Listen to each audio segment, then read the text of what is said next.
Hey everyone, and welcome to Catalyst Missions. In this episode, we want to talk about church involvement with Catalyst, particularly what does that look like, why for churches to get involved with Catalyst, some advantages of getting involved with an organization that is already so established and has training going on and has regional coordinators around the entire world in 10 different countries and in three different continents. Three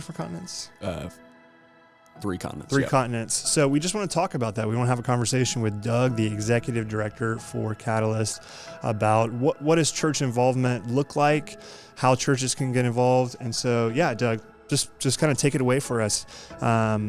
Talk about church's involvement with Catalyst. Yeah, so I think one thing, just on maybe a broader, if you want to call it an ecclesiological foundation, I always tell people when I'm talking to them about Catalyst, I say Catalyst is not God's answer to the missions problem or to the missions call. The church is God's answer. The church is the one that God has commissioned.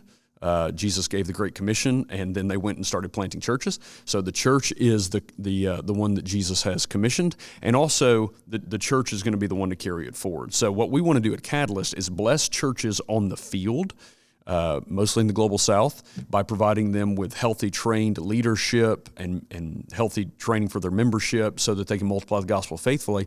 But we want to involve local churches here to do that work because it's the church that's been called to God's mission. So Catalyst, in a lot of senses, is just a conduit for churches to engage in the mission and bless local churches. So that's the way that we sort of envision what we're doing. It's all about the church, and we're serving to bless the church and bless the church here by involving. So the way that a church here, let's say a local church in the States, could get involved in the work on the ground, we say it in three basic ways.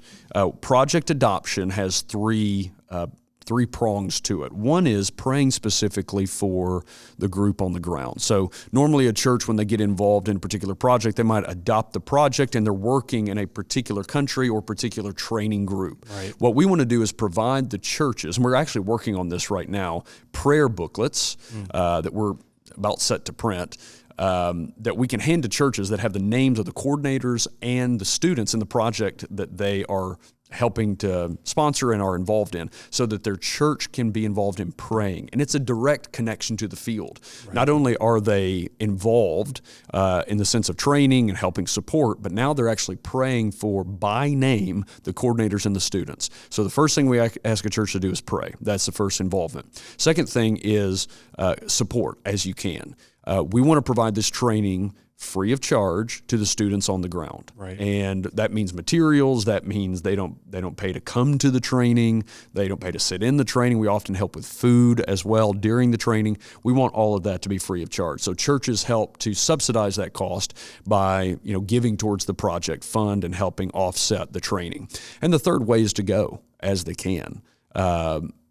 By God's grace, travel is now opened again, so we have much more opportunity. And if churches can send teams to either participate in the pastor training, the women's discipleship training that's happening, but those are the three prongs. It's praying, giving, and going as the church can. And we've found a number of churches that have said, really, this is being involved through Catalyst on the ground is really how has sort of had a reverse effect of blessing our missiology.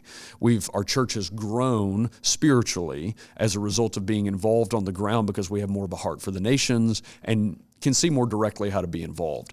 So I think that's what I would say about churches being involved. Right. I think what's something that's interesting is what you've said is it can really, like you said, help churches understand their involvement. Yep. Because I think that a lot of times there is maybe some confusion, or maybe they've had a long-standing relationship, but it's kind of like, where are we at with that existing relationship, right, or that partner church or sister church, that we've supported for maybe a decade, right, but what are we truly doing? Right. I think that's where, like you said, Catalyst becomes a conduit for, there's very specific things that are happening. Right. You guys have a very specific mission and vision for what needs to be happening on the ground. Yep. And when a church can get involved with that, then they can immediately see and join in on like, this is exactly what's happening. Yeah, that's and right. we know what we're partnering in. Yeah, that's right. And again, it's sort of a reverse discipleship effect. So the church gets involved to bless the church on the field by providing trained leadership. And in the process, the local church stateside is blessed in the area of discipleship and understanding a call to the nations. Because it's like, well, missions is for you guys. It's those people. Well, no, missions is for the church at large. So you're either going or sending, but you need to understand the church's call at large to the nations. And I think that often has happened as the church has gotten involved. Right. And something that can continue to bless the people on the ground and bless the church is the fact that these are ongoing relationships. Yes. These are longstanding relationships that, like you said, if you listen to or watched our episode on West Africa, a relationship, that it's existed for 6 years in some instances, so these are people who are constantly receiving training from you guys, but then are receiving support from churches, and are receiving maybe individuals from those churches who are coming and visiting and helping to train. So it's not kind of this, let's go take a mission trip once a year, meet some immediate, needs. Let's paint a church. Not to say those things are bad, but like a lot of times it's kind of like, let's just go do a facelift in some areas or just help really quick in some areas. And that's it for the entire year. Yeah. There was a pastor here. So this is not original, but he said, sustained contact equals greater impact. So I think the impact continues to go up the longer you have a deep-seated relationship with somebody. And so what we're trying to do is connect churches with the work on the ground so that there can be those deep-seated relationships that's not just a, one time and never see you again. It's we're working alongside these faithful partners on the ground for the long term. Right, right. Yeah, and ultimately, like you said, if you're a pastor or if you're a leader at a church listening to this, what this provides to your people is active engagement and involvement for them. Like what Doug said is we're providing people's names, we're providing, where they live, what they do, how they do it, and understanding just of the entire people and project as a whole, so that the people of your congregation can truly get involved on their own, and feel like they are part of this from the moment you start working with them, day in and day out, week in and week out, and receive, they can be praying for them. They can give financially. They can go, and send themselves or send others to go and be a part of it. But just something that they can constantly, just be on their minds. If they're supporting James in Africa, they can be praying for James, thinking of James, knowing that he's in, these countries. As we send updates, letting you know that he's training in these areas, or, whether it's, give me a name of somebody in Bolivia. Yeah, Nilsson. Yeah, Nilsson in Bolivia. Where he is, what he's doing, what he's up against. And just really feel like there's a connection and a relationship, even if you haven't ever met these individuals. Absolutely. And that's very impactful. Yep. And like you said, that impacts our understanding of missions, the missiology for churches, and really gives people a better understanding of, this is the role of the church. Yep. This is the church going, doing, sending, multiplying. Yep.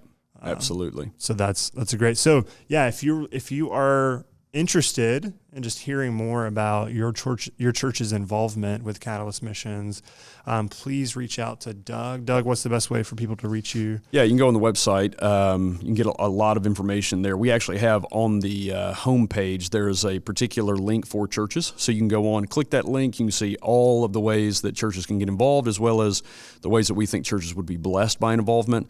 And then if you're like, hey, I would like to get involved, you can just email info@catalystmissions.org. Great.